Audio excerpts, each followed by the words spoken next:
Welcome to the Sencast. My name is Dale Pickles. I'm the host of the Sencast and I'm also the managing director of B Squared.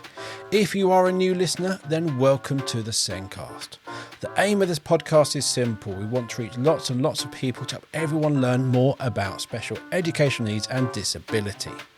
In this episode, we had a conversation about the neurodivergent teachers in our schools. My guest this week was Chris Benson, an education leader, writer and consultant specialising in ADHD, neurodiversity and inclusive systems. The Sencast is created by us here at B Squared. Everyone knows B Squared for our assessment software, but this is not our only software package. Eversense is our evidence and parental communication system. It feels like social media, so it's extremely easy to understand and use. It's extremely secure. It's a safe place to share evidence of learning with parents or external professionals. It's a great way to capture people's voice, use as your homeschool diary, or share progress with parents. Visit the B Squared website or click on the meeting link in the show notes to book a meeting with me to take you through Eversense. Now, let's get on with that podcast.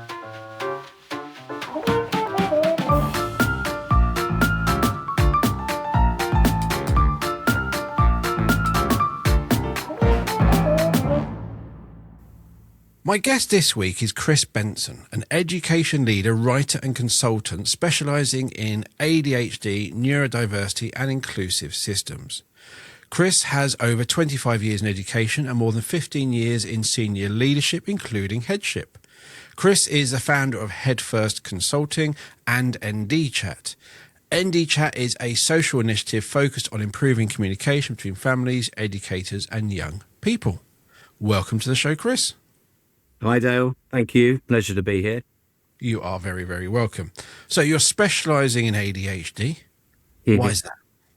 Well, I think probably like many people that choose to specialise in areas like that, there's a personal connection, and that is on several levels. It's my own. I have two ADHD diagnoses myself. I was diagnosed in my 40s. I wasn't somebody who I would consider, it wasn't an epiphany for me. It was a very, very late confirmation of something that I had expected and suspected for a long time.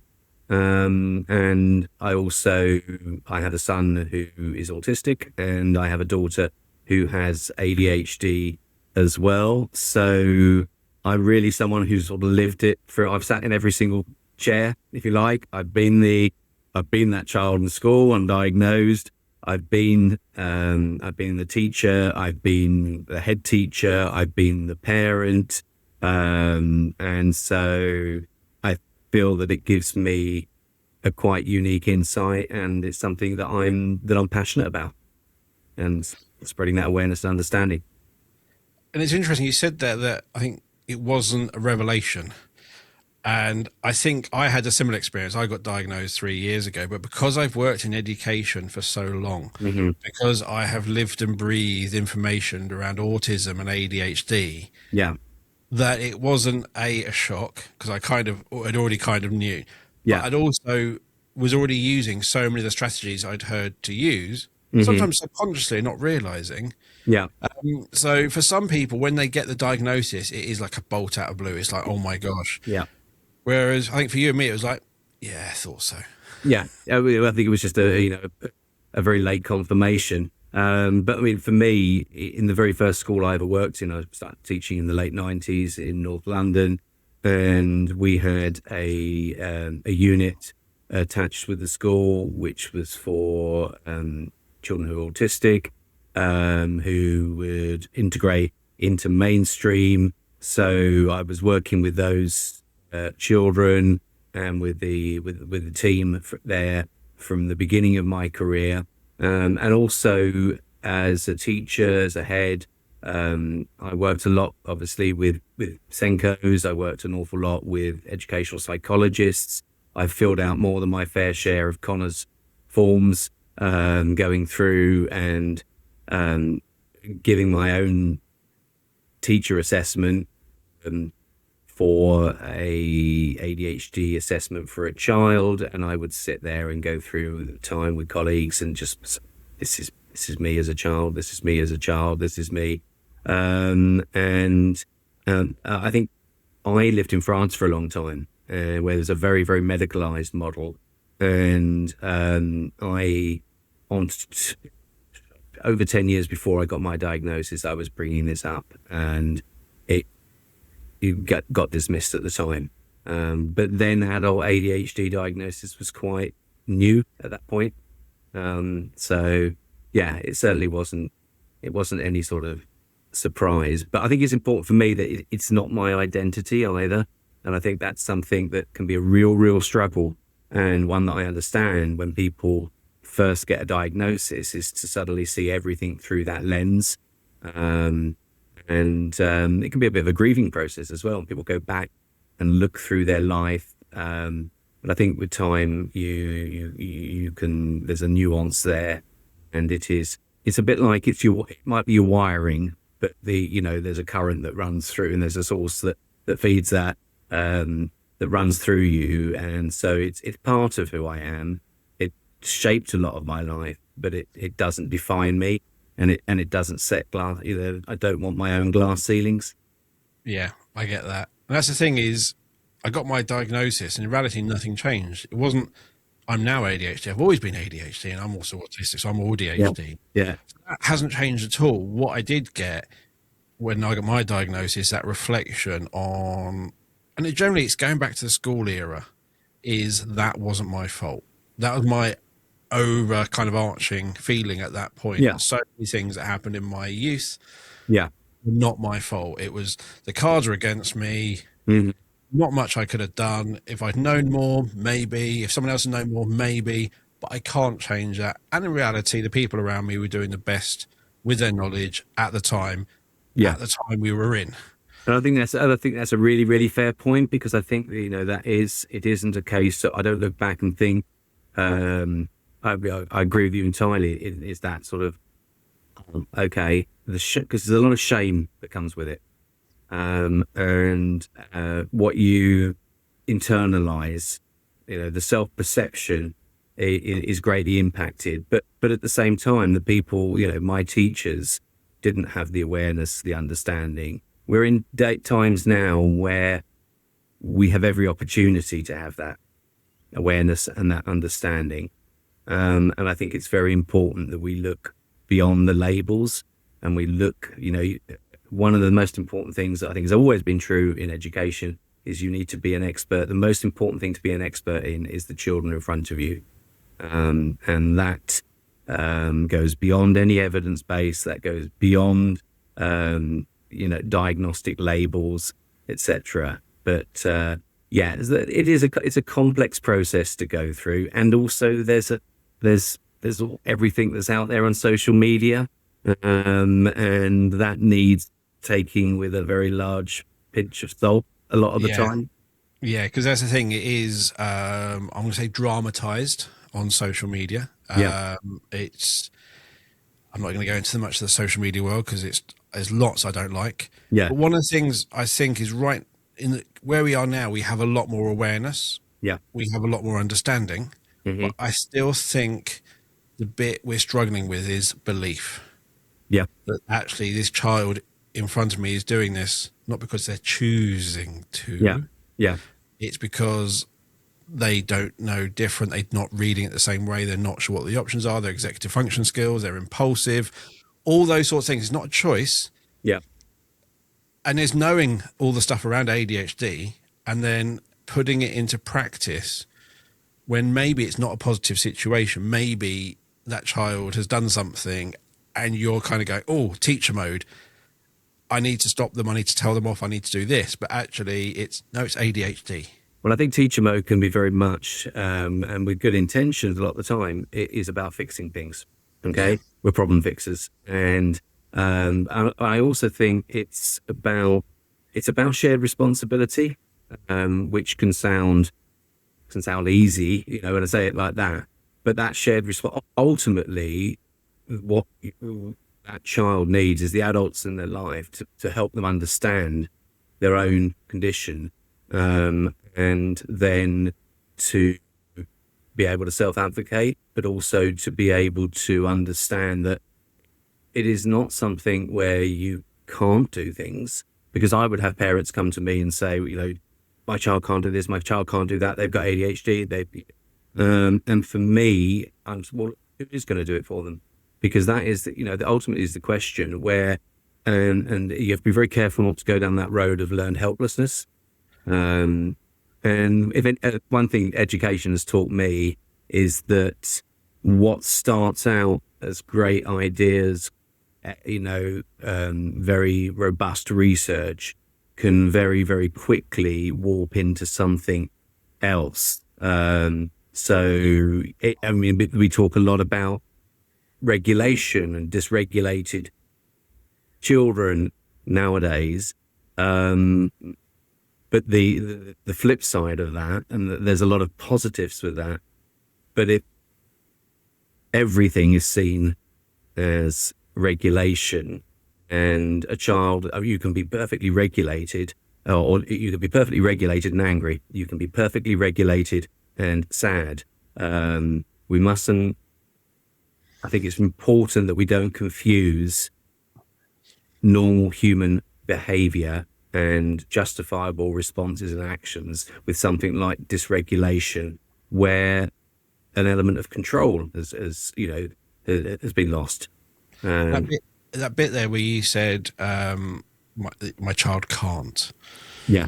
That's the thing. I've got an autistic daughter, and I've got a daughter with ADHD, and if we went for the test, autism as well. Yeah. Yeah.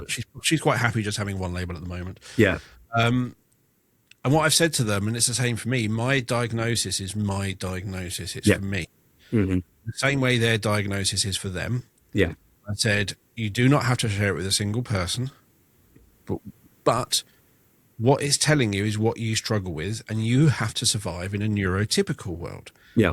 So all the stuff you're kind of struggling with, work out how to be better if you want to thrive. Yeah. And that's ultimately, you should be able, lovely rose tinted vision of the future. Yeah. Accept everyone as they are. That's reality not going to happen for a long while. Yeah. And for my daughters is they're learning strategies. They're learning things to help them contribute, be part of, be a member of that society with certain expectations. And I think it's so when I hear I can't do that because I think really the reframe is you can do it, but you might find it more difficult to do it in a certain way. And so that's about workarounds. That's about finding ways that work for you. I think we do have a very narrow way of measuring achievement and success within education. And that is not just confined to, the pupils, the students. It also goes into the teaching profession itself. And I'm a firm believer that we will never have true inclusion in schools whilst those in the teaching profession who are neurodivergent themselves remain hidden, because I think culturally that is sent. There is a message there. There is something there that says, for me, that says there is something wrong with being neurodivergent, and we must fix it. And I also think one of the things when it comes to neurodivergence is it all gets swept under that umbrella of SEND. And SEND, I think in many ways it's like that drawer we've all got somewhere in our house where everything just goes. It's a miscellaneous, because there are many, when you look at children that's twice exceptional, we don't seem to have any strategy at all for those children who are neurodivergent, but there's no learning impairment alongside it. There's a learning difference. We need to get away from deficit and on to looking at a difference. And then that's where you build in flexibility, and if you give people one narrow or a very narrow way of demonstrating their ability, what they've learned. In the same way, if you do it with adults, then you have a very skewed system, and you have a system that certainly in the teaching profession that will burn out people quicker. The last article that I did for the test magazine came off the back of Teacher Tap doing a survey with 9,500 teachers, and the data that came back was fascinating. First of all, it was self identifying, and 25% of teachers self-identified as being neurodivergent, and so that's not robust data, but at the same time, it is about the only data we have, because there is nothing out there. And when I say nothing, I mean, yes, there's some stuff around dyslexia. Yes, there's a little bit around autism. ADHD, there is nothing. The DFE do not have data on neurodivergence within their own staff. And I had, off the back of my articles, and when I first disclosed publicly as a serving head about my own ADHD, I've had hundreds and hundreds and hundreds of private messages, and the response is I was very taken aback by that, and I think it's a conversation we need to have. But I think one of the things we've been looking at as a company is kind of, in schools, you have various data on pupils, and one of them is like your primary need, and you might put like ASD in there or ASC, whatever the government's definition is. And to me, that is like saying, so autism is special needs. Yeah.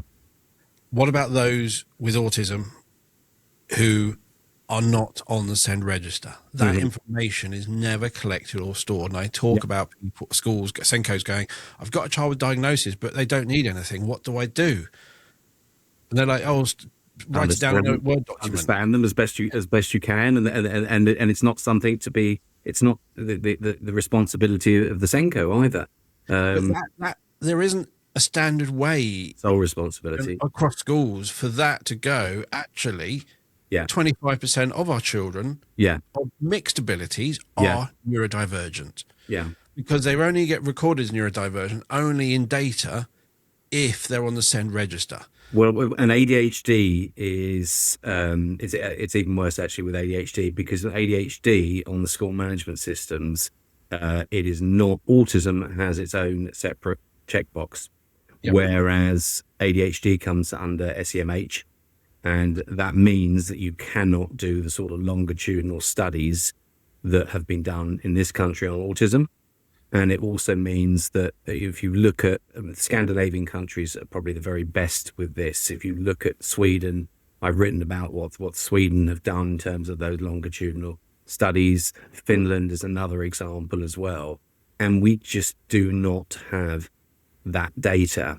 And so it's a really good point about, well, what do I do? They've got a diagnosis. Well, that's awareness. That's understanding. That is, and it's about, I think teachers do not need to be experts in neurodevelopmental conditions. They don't. They need to have an understanding. They need to have an awareness. And then that becomes part of their understanding of the child that's in front of them. But I think having that idea that it's not 1 in 20 children, but actually, as you said, 25% of people who responded, I'd self-identified. So let's say a school is now 25% neurodivergent. Yeah, I mean, it's a difficult one to quantify. I mean, and you do hear figures of 15, 20% getting bandied about. Those figures themselves don't really stand up that well, because you've got people that have got more than one diagnosis. So but we can certainly say we're talking around about 1% of the population having autism, and around 3 to 5% with ADHD. 40% of people with autism will also have ADHD as well. And whether there's a lot of talk about ADHD, but I think if I can't see any point in learning about only one of them, because I've never met anyone with ADHD who didn't have more than the sort of general public's amount of autistic traits. And what we must remember is that we're talking about, certainly with ADHD, we're talking about a threshold. We're talking about, because you can go through diagnostic criteria for ADHD, and it applies to everyone. Everyone, when it comes to motivation, all of us find it easier to do something we're interested in than we're not interested in. I think one of the things where that becomes an impairment, and that's where you start meet and cross a threshold, is when things that are really important and you've got to do, you still can't activate, you still struggle to do that. Then it can be seen as defiance, then it can be seen as being lazy, then it's a moral failing. And that is, I think that's one of the things is that, and I think this is where social media, certainly if they've got something to sell, I think there's something, I think it's called the Barnum effect, which is the idea of, and the thing about personality tests do this as well, and horoscopes, where these things, some of the things you will hear, I find it really hard to get started on something. I find, that I'm always losing my keys, and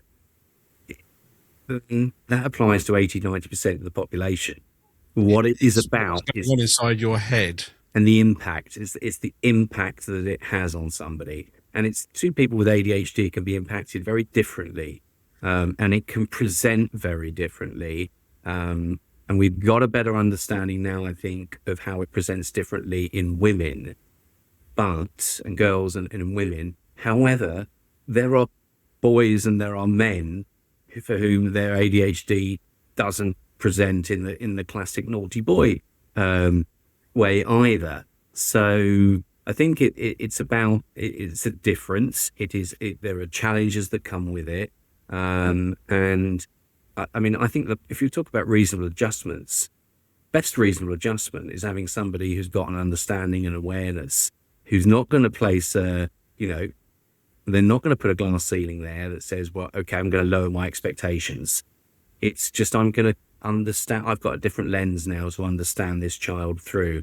And sometimes that child might be defiant. They might be deliberately, it could be, there's a difference between willful and dysregulated behavior. And I think that's a difficult one for teachers, in all honesty, because I think you can get to that point where, when I first came into teaching, and this is going to sound a bit twee, a bit Hollywoodish, but when I first came into teaching, I went into teaching with the idea, most people do, of wanting to make a difference, okay, and wanting to do the right thing. I think by the time I finished in my last headship, which was only the end of last year, what I felt is what it had become a case of not doing the wrong thing. And once you're in that sort of mind space, fear of getting it wrong, and I think we do live in a time now in education where it's been so important to go down that road of having an evidence, what we call it, evidence-based, evidence-led, evidence-informed approach. There was complete of that in the past. But if you get to a point where there are right ways and wrong ways of doing things, you deprofessionalize the profession itself. And I also think that it becomes almost a compliance. It becomes compliance-based. It's jumping through hoops. There's wrong ways and right ways. And if you're going to do something differently, then you better make sure that you evidence that really, really well. Now, if we're looking at the teaching profession in the future, and we know that on the whole, there is a recruitment crisis more often than there isn't, okay? If the economy goes badly, recruitment crisis isn't so much of a crisis anymore.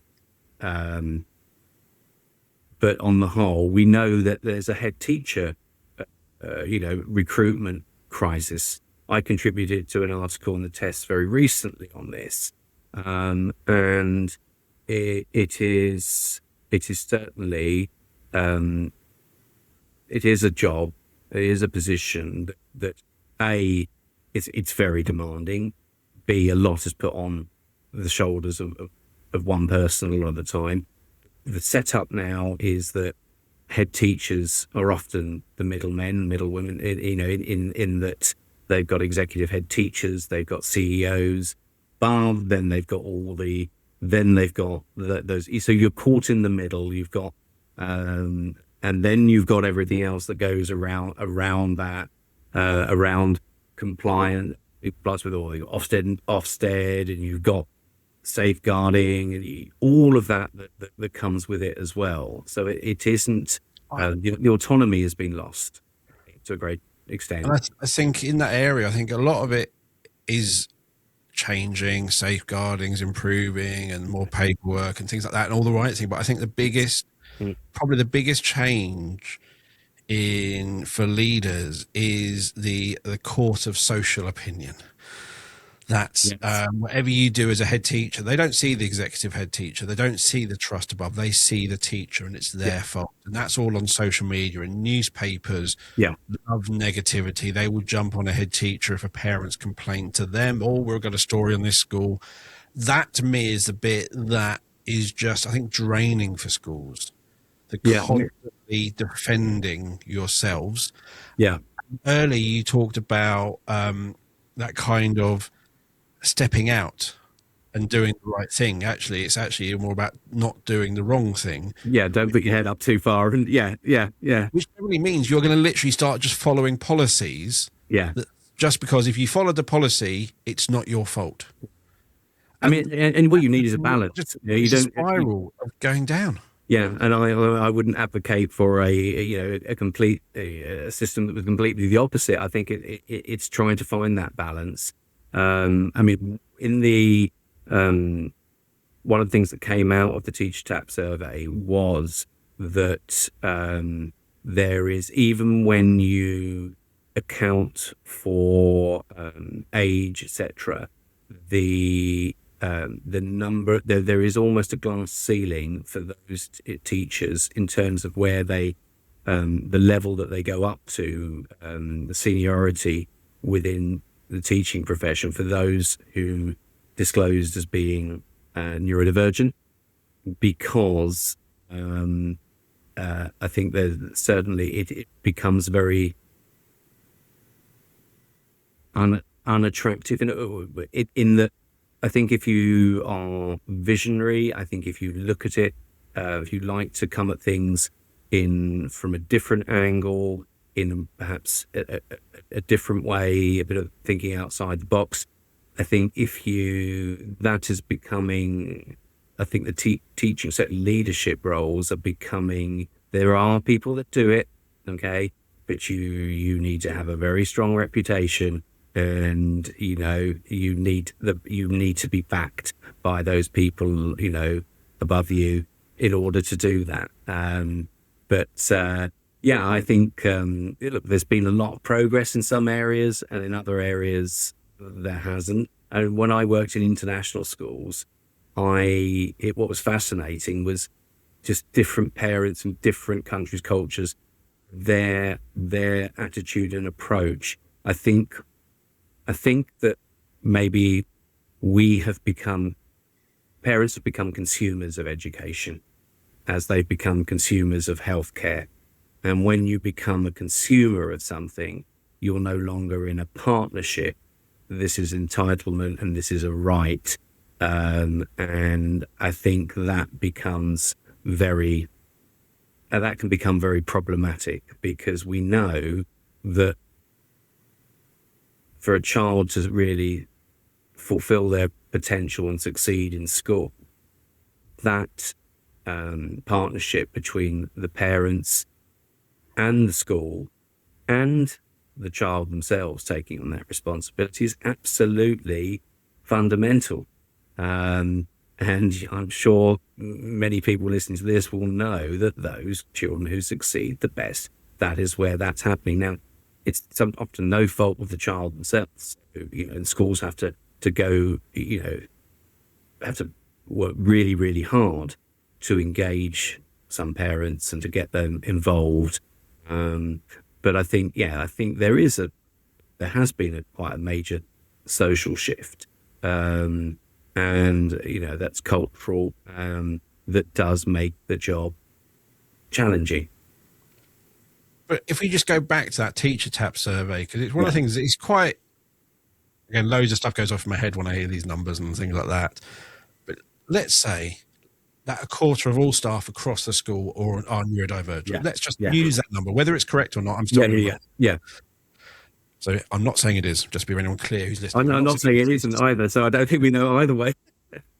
But that's a big number. And you're like, okay, so that's in a staff room of 8 people, 2 are probably going to be neurodiverse. Mm-hmm. But they're probably keeping their head down. Yeah. And you've got to ask why. Mm-hmm. And it's the same thing where they're probably looking at how those neurodivergent children in school are treated, supported, the policies around them, what their head teacher says, what the Senko says, what the support from the trust looks like. Yeah. And basically probably seeing it all going, don't really believe it, they're just naughty or whatever, lack of support, lack of empathy. And that teacher's looking at that going, yeah, I'm not going to tell everyone I'm neurodiverse. Why would I when I'm seeing this environment around me not being supportive, not almost going as far as possible to not make a reasonable adjustment? The teachers can already see that reasonable adjustment is never going to happen for them. They're looking at this going, if I make anything, I'm going to get pushed out because they don't want to make. And that's really disappointing because the teachers should be confident enough to say, I am neurodivergent, because they are that would be such amazing role models for the children. Yeah, I mean, I think I think it very much depends on the schools. What I see through what I've seen through my career, but also what I see now in the schools that I work with, where I go and work with the staff, delivering training, is I see I see some real pockets of excellence. I see schools that are fantastic. I see individuals who are fantastic. And I think that it's the lack of consistency. It is the consistency, and that could be a consistency within a school, or it could be consistency across schools as well. I think one of the things that also happens is those children who tend to get diagnosed at the youngest ages are those who that we roughly put them into 2 groups.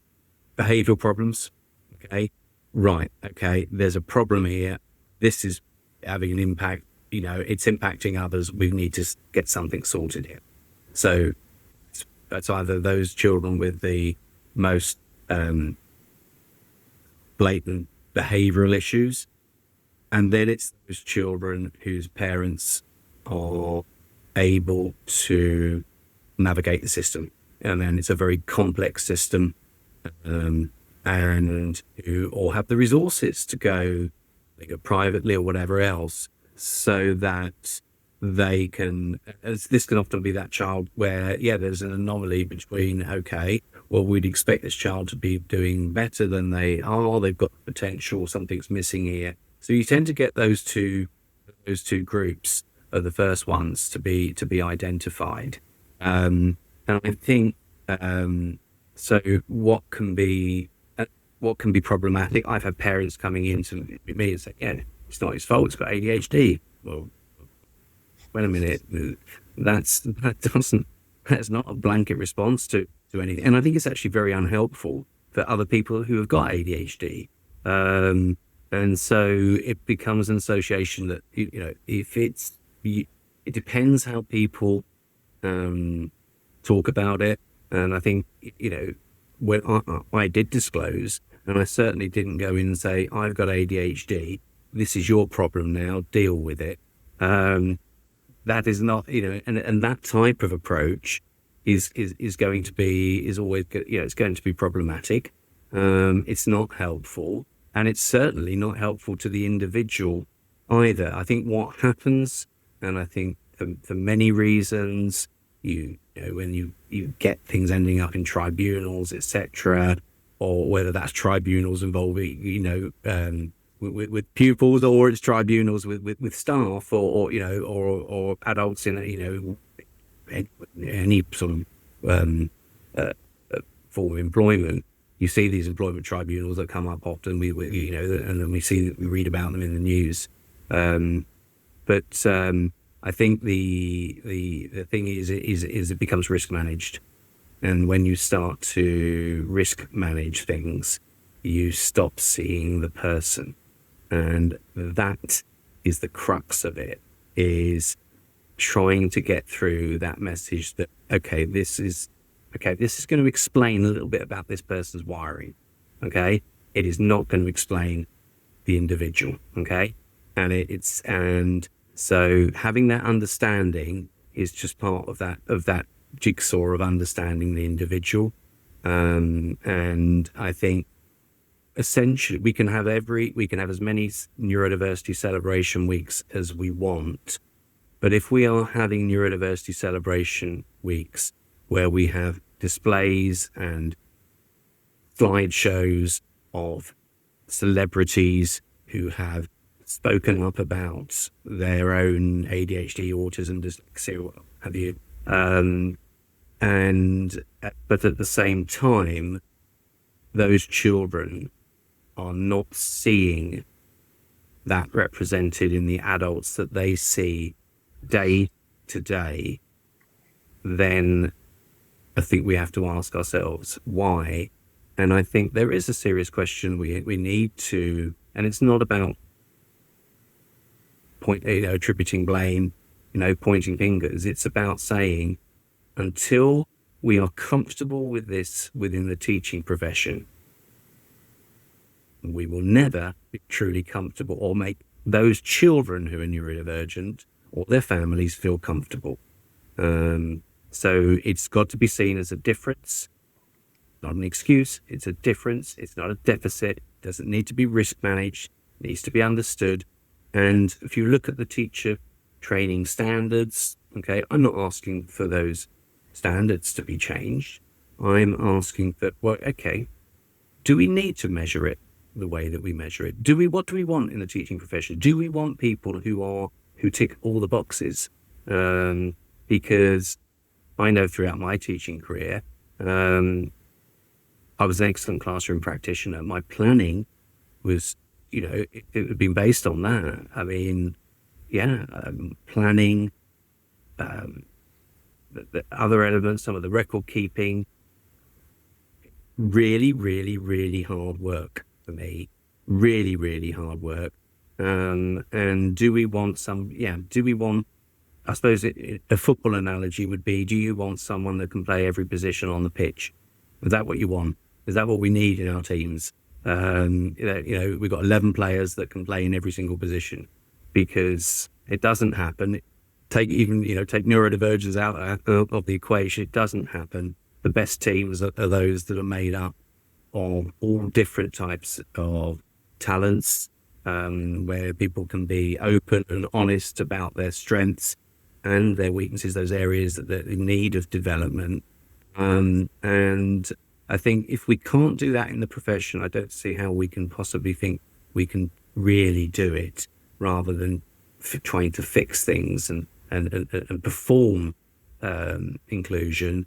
How can we really do it for the children that we're there to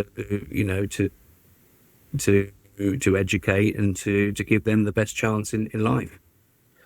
One of the bits you talked about, like your planning maybe wasn't as it should be, and some of the record keeping and so on. I think there's something about a neurodiverse brain, and I know I'm generalizing because everyone's different, even with neurodiversity, is with neurodivergent individuals. I have this thing where I kind of look at how actually important is it for me to do my planning. What do I need to do? If I'm doing it in my head, I just need to make a couple of notes on a paper. I'm going to do this.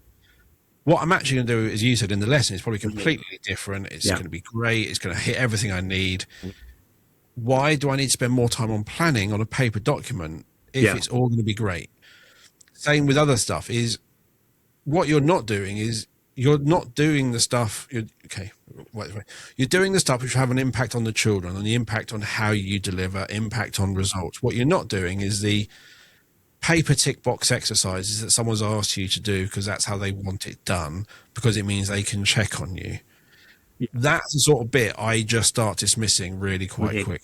I just going, actually, there's probably a better way. You could just come along and see what I'm doing. You can look at the impact of what I'm doing. You can look at the results. You can still have accountability, and that is the important thing. Is not talking about trying to have different expectations for different people. It's just things being presented, perhaps, or evidence in different ways. And what's really interesting, because I did an article that looked at other professions, other regulated professions, and so that was looking at data from the British, or the work of the British Medical Association, looking at policing, looking at the Law Society. If you're looking in, the medical profession, if you're looking at in policing, you're looking within law, they are far ahead of, it's not perfect, but they're far ahead of education, because they have looked at different ways of being able to evidence things, so that, it doesn't necessarily have to be a performance management meeting where you are there and justifying yourself in that way. There are different ways in which that can be done. In terms of what's, things that are administratively heavy, well, that can be presented in different ways. I mean, if I want to know how well somebody understands the pupils in front of them, I do not need that necessarily to be done through very in-depth data. Now, don't get me wrong, I know schools have addressed this in all sorts of different ways, but it's the inconsistency about it. But I think when you look at the other professions and what they're doing, and how far ahead they are, if you're looking, those children sitting in those neurodiversity celebration assemblies and whatever, and they're hearing all of this, okay, let's be different, let's be open, let's talk about it, and then the teaching profession itself doesn't do it, what is that going to say to our future teachers? Okay, if we've got teachers who have left, there'll be teachers that will listen to this, who have left the profession, a job that they loved and treasured, a job that meant so much to them, and which probably gave them a great sense of self and achievement, but took the decision that they were paying too great a price personally within that. There'll be others who feel that they are restricted in where their career can go, or they are considering career moves as well, certainly away from the classroom or from schools.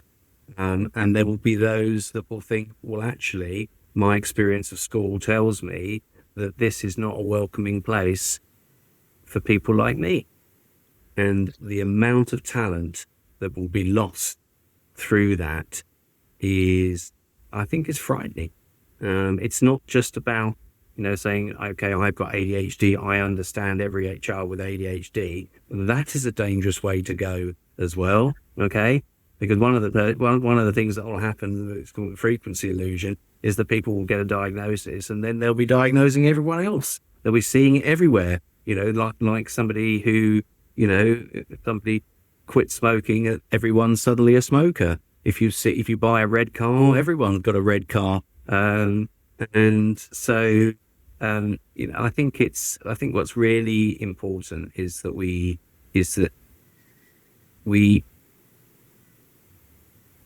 it is not about trying to fix something. If you think it's something to fix, then it's a bit like, if you look at the state of the roads, I think what we do in schools a lot of the time, and budgets are obviously going to be part of this, but what we do a lot of the time is we fill in the potholes. We don't look at the design of the road. We don't resurface the whole road, and it ends up full of, you've got filled potholes, and it's like a patchwork quilt in a way. But that requires a lot of joined up thinking, and this goes beyond neurodivergence. That's almost like the canary in the mine. Okay. And I think one thing you will see is that I'd be really interested in something I want to look into is things like EBSA. Okay. How many of those children that are impacted by that are, or I know the numbers are autistic, are frightening, but also about, and how many of those then have learning impairments? And I think it's going to be pretty low. How many of these could, have the potential to, to really thrive in the right environment? And one of the things about neurodivergence is it's very situational as well. And because the difference between when I work with schools is I'm making that understanding. We are all neurodiverse in the same way we have biodiversity, are all neurodiverse because no two people have the same brain. So neurodiversity, if somebody says to me, I don't believe in neurodiversity, essentially they're saying, I believe everyone has exactly the same brain, and we don't. Okay. Neurodivergence is how that is impacted by the environment. So, okay, things are largely hereditary, okay, neurodevelopmental, okay, it's born with certain environments make that clearer, okay, and that may well be a child within a primary school environment, okay, where there's more, they can move around more, where there's closer attention, where certainly when they're younger, they're not so aware of difference. They're in their own little bubble themselves. Once they get to sort of 7 or 8, that's the age where children start to compare themselves with others and have more of an understanding. And then you go on to secondary school. And if you wanted to design a system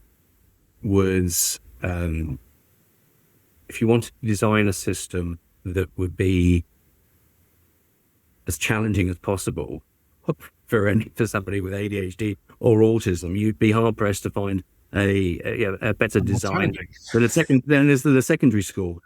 In the idea that you've got 45 minutes, 50 minutes, a bell goes up, you get move. Okay, you got to get all your stuff, take it to another lesson. I would say other people in a different part of the school. That's been happening for years. That whole moving around school. Yeah. It's what I would say is the challenge now, because it's not there are more neurodivergent people. It's the environment we're in is getting harder. And more standardized. Yep. And it's that, as you said, I think when we were young, when we went to school, we went through school okay. I probably wasn't thriving, but I went through okay because maybe the lessons were slightly more relaxed. They weren't chasing results. They weren't doing this. There are lots of things that have changed in schools which are just piling on that pressure to perform in a certain way, in that you have to do it this way, you have to do this, the model answers,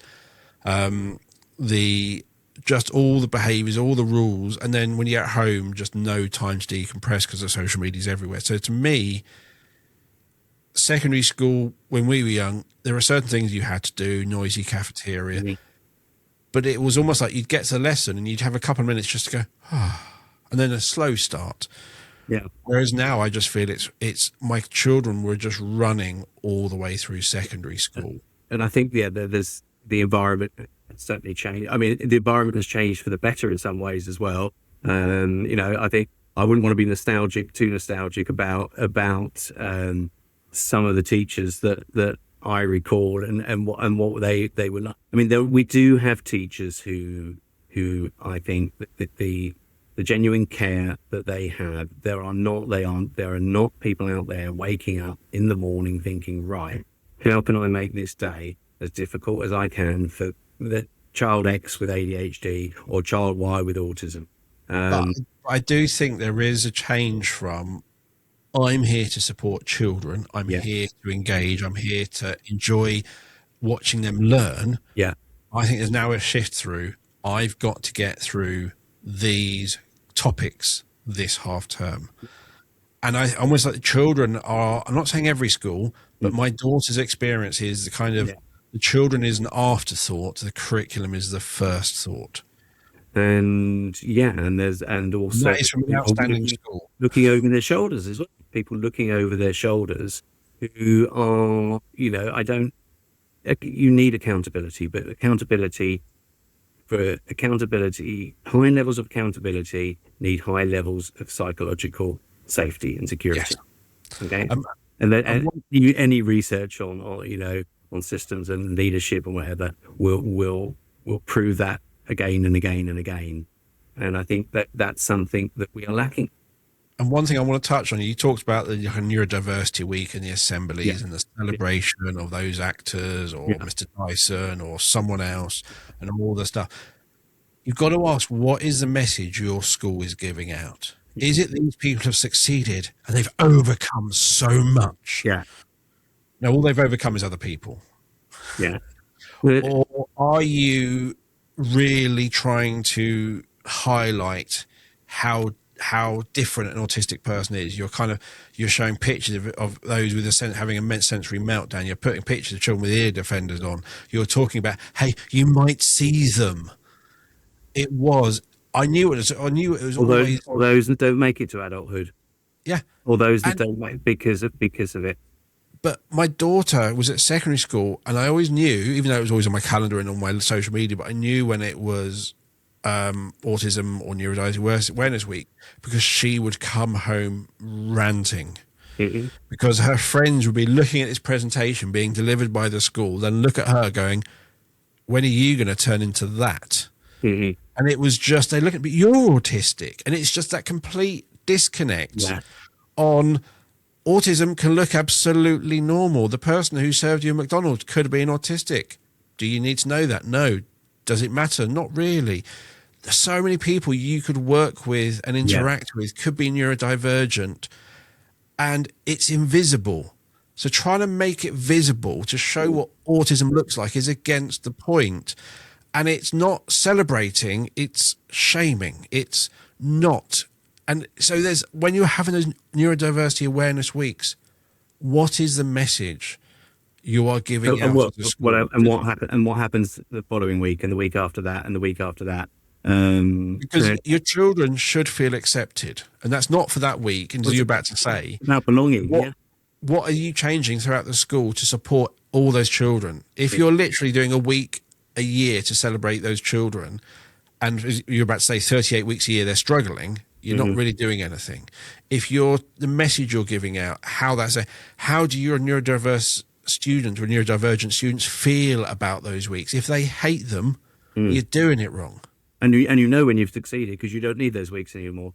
But I think this takes me on to work that I've been doing with called ND Chat. And ND Chat is like a social initiative, and part of that is wanting to bring it together. You've got your researchers, academics, and then you've got after that you've got clinicians. So you've got your researchers and academics who are generating that knowledge that we have around neurodivergence. Then you've got your clinicians, and those are the ones that on a day-to-day basis, they are the ones that are seeing, they are assessing, they are prescribing. And then after that, you've got policymakers making the decisions, whether that be at top level, government level, Department of Education, could be at local authority level, etc., school level. And then after that, you've got what I would call the translators. And the translators are the ones, like your educators, are the ones that are then delivering that out there to within schools and the general public. It's that message that then gets across. What I see is a lot of talking over one another. One example of that, and it caused a lot of a very emotive reaction to it. Was when Uta Frith spoke recently. Okay? As soon as you started talking about in mentioning that, I know that even in mentioning her, what I say next will likely impact, a lot of the response that I'll get. I feel that what she said could have been said a lot better. Could have certainly been said a lot better. What she said didn't look at lived experience. Okay. And so I think what she said wasn't wrong. How she said it could have been better. But this is somebody who has been, this is somebody now in their 80s, okay, with an academic background which is incredibly impressive, and has done an awful lot for the autistic community, and hasn't grown up in the world of social media, hasn't grown up in a world in which you're going to be, 10, 15 years ago, those conversations were going on in nerdy conferences, and in scientific journals and what have you. They weren't being played out in public in the 24/7 24-hour media across social media, and so I think you've got those people, you've got the research, and she's not representative of all research, but you've got the researchers and the academics, and they have their responsibility. A researcher and academic will never be speak in certainties. They don't speak in absolutes, okay? Influencers do, they don't. So because they're basing it on the evidence, the best evidence we have at the time, and an understanding that evidence can change over time as well. Then, but you've got all of these groups here, and they're talking over one another, and they're not hearing one another. And I think it's really important to try and bring that together. And through ND Chat, what I would really like to do, and I've been working with some academics and some clinicians now as well, also with other educators, and is to bring together those groups and to have those conversations.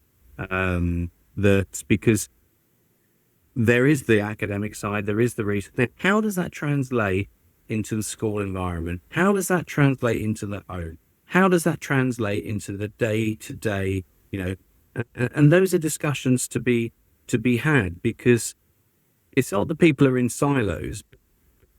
Unless, I know from working in a school, when I would go down and have meetings with, I worked in a big school when I was in international schools. You've got a finance team, you've got an HR team, you've got all of these different, and you've got the IT department as well. Talking at loggerheads, you're talking over each other. The frustration.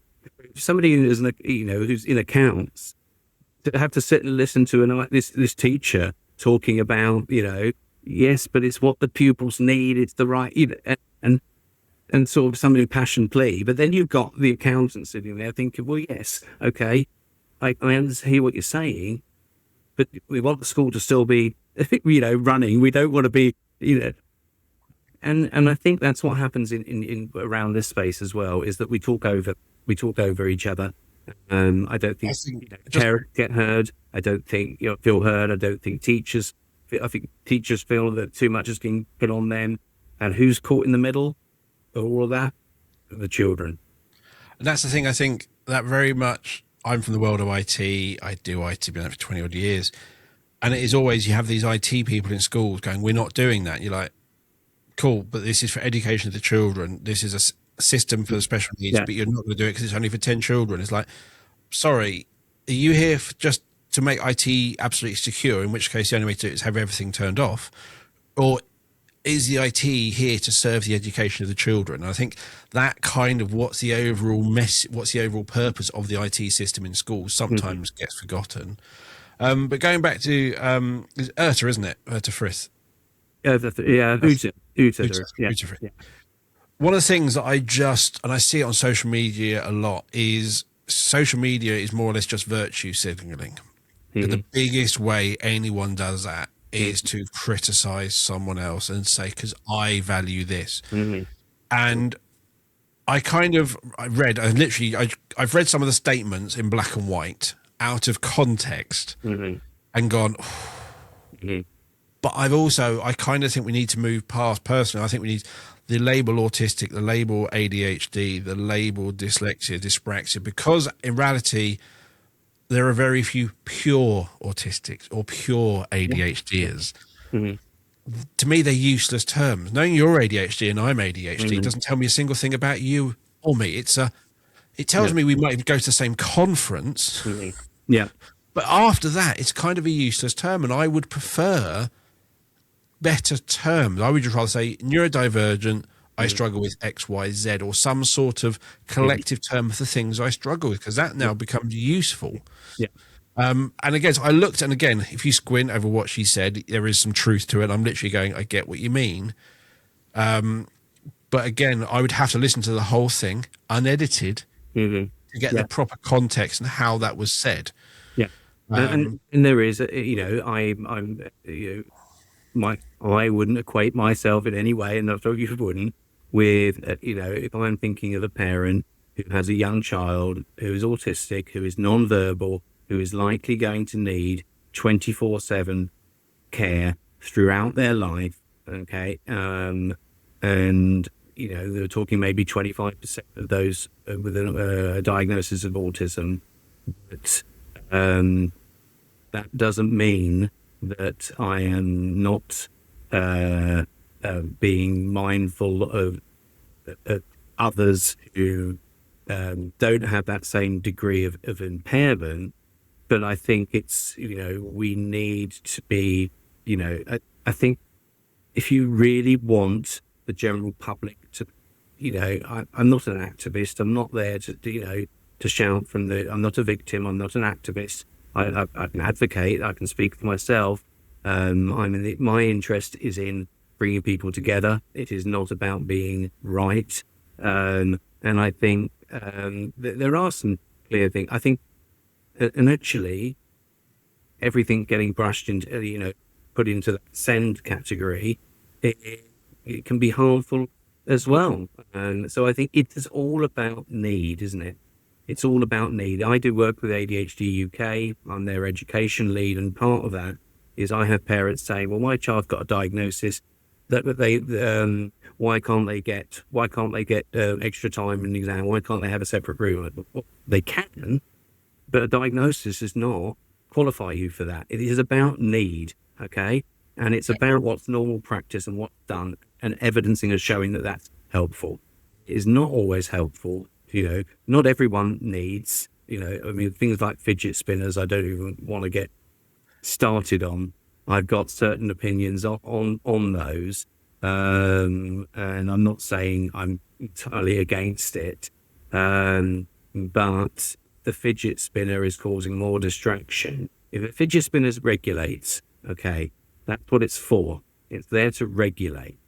Hopefully, you want to teach the child to find different ways of regulating and not be reliant on a fidget spinner, okay? Because also in life, one of the things, and this is a message I would say to parents, is that, your child has got ADHD or they've got or autism. I would say, certainly with ADHD, is you've got to, this is a tough, this is your child has the potential to achieve the same as or more than others. That isn't the issue. There are going to be challenges. Parents, no longer know what their boundaries are in terms of and it applies to teachers as well, in sort of saying, well, I don't want to, am I being unfair? Is it, can they help themselves? Can't they help themselves? Etc. And so that a balance is needed there, and it's difficult for parents, and they will advocate for their children. And we live in a time where people very quickly want to escalate things if they don't feel they're being heard. But I think the main point around that is to losing my thread here. You'll have to edit this. It's about finding. I'm going to say it's about finding a way to fit in, and I'm using air quotes in fit in. Yeah. Because you can't sit there in a business meeting with a fidget toy, but you No. can sit there with a pen which you can unscrew, or you can have a bit of blue tack. I would doodle the whole time, right? My doodling in meetings, and that didn't mean that I wasn't listening or I wasn't, but that was helping me to listen. But that's a fidget toy being a bright, shiny thing designed to attract you is kind of not the purpose. Blue tack is one of my favourite fidget toys. Yeah. You can do that under the desk. Sorting coins. There are so many things I've done which didn't involve a fidget toy, but I was constantly fidgeting. And it's not a fidget toy. If you've got a fidget toy that's going to distract other children as well, then it's not helping. It should be personal. To me, it should be hidden. So especially if it should be maybe under the desk or you're doodling. Yeah. But it shouldn't be distracting to others. But you've kind of got to find a way. How can I regulate without impacting others? Mm-hmm. Yeah. And that's one of the things. I think that impacting others is a big bit. Is the person next to me also needs to learn. The person behind me needs to learn. Mm-hmm. The person in front of me. We all need to learn. That's what we're here for. But I need something different. Cool. How, as well as everyone adapting for you, how can you slightly adapt for them? That's in reality. And if your classroom is full of children with fidget spinners, you might want to ask yourself, what's going on in this classroom environment? There's a need for all these fidget spinners. I think that is one of them. I mean, the environmental factor is, and the schools have got better at it. I think, but the environment does play a huge part, and it isn't about we must make this environment right for every child with ADHD, every child. No, it's about an awareness of it, and where you can make changes. Well, let's make them. But it's also about empowering them. So I haven't done it for a while now, which is I've enjoyed. But every so often I go and do a big Microsoft course. It's full on a week, 12 hours a day in a classroom. It's full on. I am so distracted. You go in and choose your seat on the first day. I'm there first so I can get to the back. Not because I'm going to be naughty, but because I'm going to be bored. Because 80% of my brain is occupied by the course, 20% needs filling. I will be on social media. I will be Googling stuff on the computer in front of me linked to what the person's talking about. I'm contextualizing it for me. But if you look at what I was doing without knowing, you'd literally thinking he's going to learn nothing because he's not paying attention. Mm-hmm. I swing on my chair. I know I do all this, so I go to the back so no one behind me is distracted by what I'm doing. Mm-hmm. I generally sit in the corner, so I'm out the way. And so that is me going, I need this. This will help me learn, but I also am aware I'm impacting other people. Mm-hmm. What's that balance? What can I not do? I can't put headphones in. I can't do this. So that's the thing. It's about helping them understand that not only can school only adapt so far, but society will only adapt so far for everyone. And there is this true. You can't change the world for the child. Okay. It's about adaptation. Adaptation is, and it is part of what we should be teaching as well. That adaptation isn't morph your way into being something you're not. But it's about, And if you're listening to this going, but my child needs blah, well, what's going to happen when they leave school? Mm-hmm. That my child needs their iPad to be regulated. Okay, my child's got ADHD. Well, ADHD, the data on ADHD and addiction is frightening. And so if you're not going to take that iPad away from them because you think they might become dysregulated and it's going to be unpleasant, difficult, it might not be an iPad in 5-10 years time. Okay.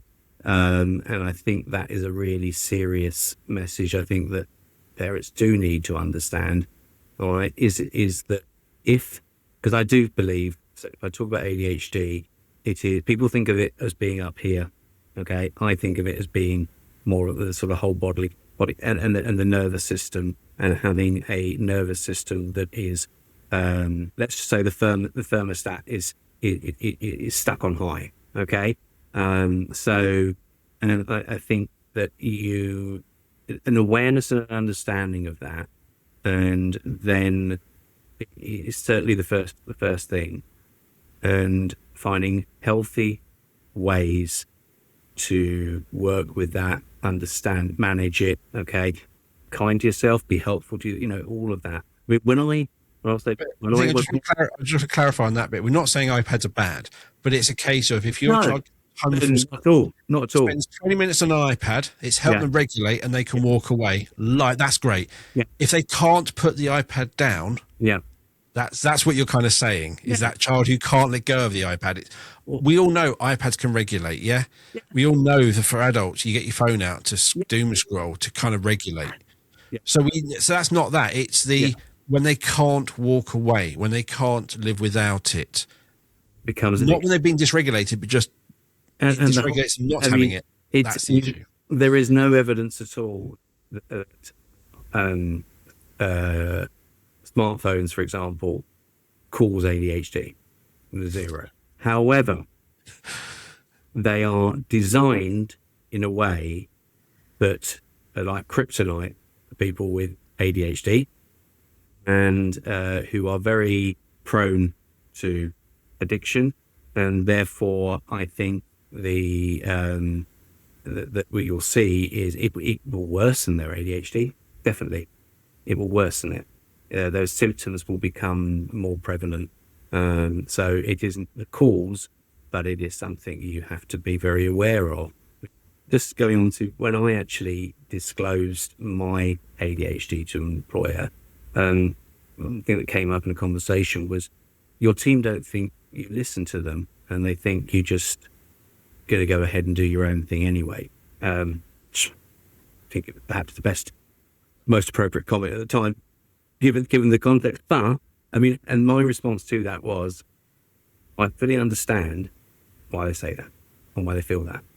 I fully understand it. I can fully understand that. And this is one of the reasons that I wanted to disclose having ADHD, is because I don't wish to be misconstrued. It is not I don't listen, because I bet you I know more about those people in that room, what they think, what they feel, than probably any other. I don't listen in a conventional way. Also, what I find you've probably done is you've probably thought much bigger picture. Yeah. I'm going in this direction. I kind of thought all this stuff. And then somebody might say, well, no, you can't because of this. And they're thinking small. Yeah. But actually, if you follow that thought through, you realize, oh, well, that's not a good path to be on. Yeah. And that's what I find sometimes is I've thought something through. When I ask someone else, it's like I've got to go all the way back there and walk through it at snail's pace. Yeah. I do want to listen because you might throw out something I haven't thought of. Mm-hmm. But generally, actually, what you probably do if I spent 4 hours talking with you, you come to the same decision. Mm-hmm. But it's that perception of how you listen and actually how well formed out the idea is. And if I'm really concentrating, I know that my face and my body actions are going to do their own thing. You know, my body language are going to do their own thing. And so it took me a long time in life to actually have any sort of understanding on how I land with others. I felt that I could read others, read a room and everything like that. Well, I thought my introspection was good. I was, if anything, I'd be, I have higher standards maybe for myself than I have for others. But I realized that I had almost zero understanding of how I landed with others. And that sort of realization, because I think that's the thing about the misunderstanding, because I think that is where we look for certain things. We look at behaviors. We look for, this is what is expected. Okay. I find small talk very painful, because I find it very performative. And for me, if I'm going to have a discussion with someone, if I connect well with someone within 5 minutes, I want to go quite deep into a conversation. Now that's not always, That's not in every single context, work. You want to find out more generally most of the time. Yeah, but it's, and so I think it is about being, feeling misunderstood. I think that's a big part of it, and of things being misconstrued. Now that's not blaming others, but if we have that awareness, if we don't have that lens and that understanding, then people are going to make assumptions. Okay, this child is lazy. This child is, this child's defiant. This child is, gets their own way at home. This is poor parenting. Okay, all of those types of things. If we don't have the information, we will make assumptions. We haven't got the information at the moment. And I would say, again, stereotype, neurodivergent people generally prefer one-on-one situations rather than group. Yeah. So therefore, it can be just dependent. I think just depend on what it is. So rather than having a surface level group conversation, you'd probably rather have a one-on-one where you go deep. Yes. Oh, yeah. So in a group conversation, you're thinking all this stuff going, I can get overwhelmed quite quickly. So you just sit there quiet. And it looks like you're not joining in. You're not being a team player. And then, but one-on-one, you're amazing. And things like that, where that pointing out the difference between me one-on-one and me in a group. Yeah. In a group, I will sit back. I will hang back. I will contribute a little. One-on-one, I am there. I am present. I am all going. Mm-hmm. But for various different reasons. But it's without someone knowing why, they will judge me. I mean, when it comes to things like reasonable adjustments, suddenly you can find, and we've been through this, so you find yourself, you go through occupational health, you get recommendations and whatever, and you get this, but you find yourself being risk managed in that situation. It's not people not doing things, with goodwill, and it's genuine, but it is the system that we're in, and when it comes to reasonable adjustments, it's not having a second screen for me. Yes, it would help. All right. It's not having, movement breaks help. I find it very difficult to sit in a meeting any longer than about 20 minutes without having some sort of movement. But those aren't the key things, those types of things, or visual planners. They all help. A lack of understanding and awareness. And if you do, because I hear about disclosure, if you do disclose, what you have to understand is, unless the people that you are disclosing to have good understanding and awareness and have been properly trained to understand that, not in some sort of general term, but in a humane way of looking at this, is that you will be seen through a lens. The genie's out of the bottle, okay? So, for example, and here's the catch-22. If, for example, somebody with ADHD is disclosed and their paperwork and then their record keeping is excellent, the question that will come up 9 times out of 10 is, they can't, do they really have ADHD? They can't do. You don't see how hard the work is that's gone into doing that. And it's probably taken twice as much time as it would for anybody else. And then the flip side of that is then any mistake, anything that goes wrong after that will then be, okay, yes. And that, so if, for example, the record keeping isn't done, okay, then, that's their ADHD, their reliability. And so you've got both sides of that. And one of the things we disclose is also, and I publicly disclose, I was, I believe this is true, I was the first serving head teacher in the UK to openly and publicly on a national level about this. And so everyone obviously would know. And yes, I'm going to be seen through a certain lens, but just like in society, and there are parents who won't like it. There are parents that won't like it. I mean, it's almost, if you look back to things like, I had a conversation with somebody yesterday about this, about things like the times of Section 28, okay? And then for children who were children in schools who were questioning their own sexuality, who were gay and whatever else. And then they're seeing, I know through my time in education, still know people who, they can be, they're very open out in their own lives, but within a school environment, they will be very, very prudent. And we're talking, 30 years on or more since the days of Section 28 as well. So I think there is, and we have to look at, again, if we want to benefit the pupils, which is ultimately what we're saying we want to do, I believe that is what we want to do, then we need to lead by example. And I find the idea that policing and medicine and health and law are ahead of the game, I think says, wait a minute.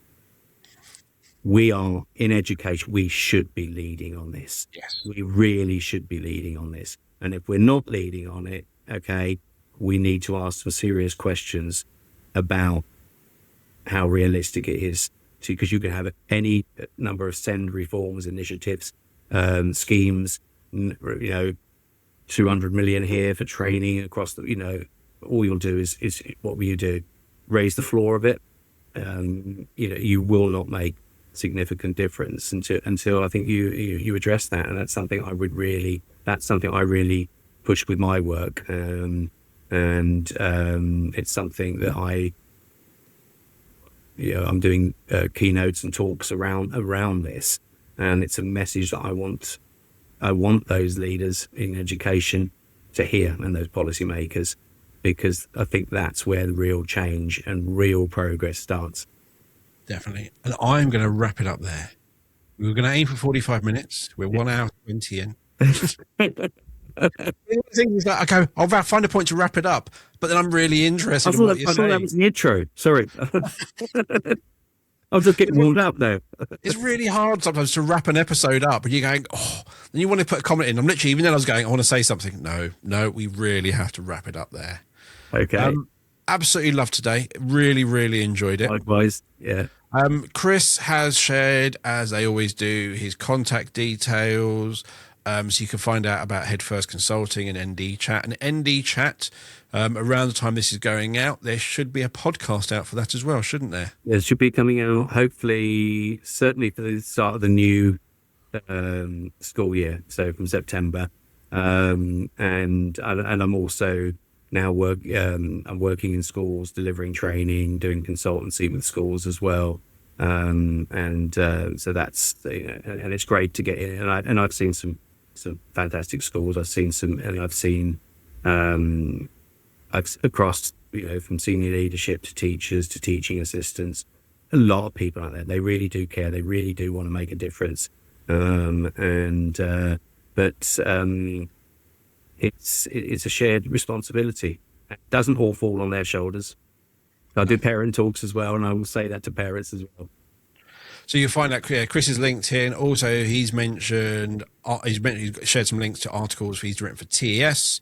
Yeah. So you'll find all of those in the show notes, and you find the show notes, as always, wherever you listen to the podcast or on the Sendcast website. So thank you for listening to the show. If you haven't subscribed already, click on that subscribe button, and don't forget you can follow us on social media on Twitter, Facebook, Instagram, Blue Sky, TikTok. We're on most of them now. And if you're looking for a simple, secure way to capture and share evidence of learning, or a way to capture pupil voice, a way to celebrate and share achievements, or a simple, safe way to communicate with parents, you need to have a look at Eversense. Eversense is our evidence for learning system and parental engagement system. To find out more about Eversense, visit the B-Square website, and you can also find out more about our online training, our CPD, read our blogs, watch our webinars, and you'll find a link to the B-Square website, and to book a meeting with me. That's also a great way to find out more in the show notes as well. So thank you for listening. We'll be back next week with another episode of the Sendcast. It's goodbye from me. And bye from you. I'm going to say goodbye from him. I'm going to think too, right? It's goodbye. Everyone of a certain age just hears goodbye from me and just goes to Ronnie's. Everyone does. And it's goodbye as well from Chris. Thank you. Bye, everyone.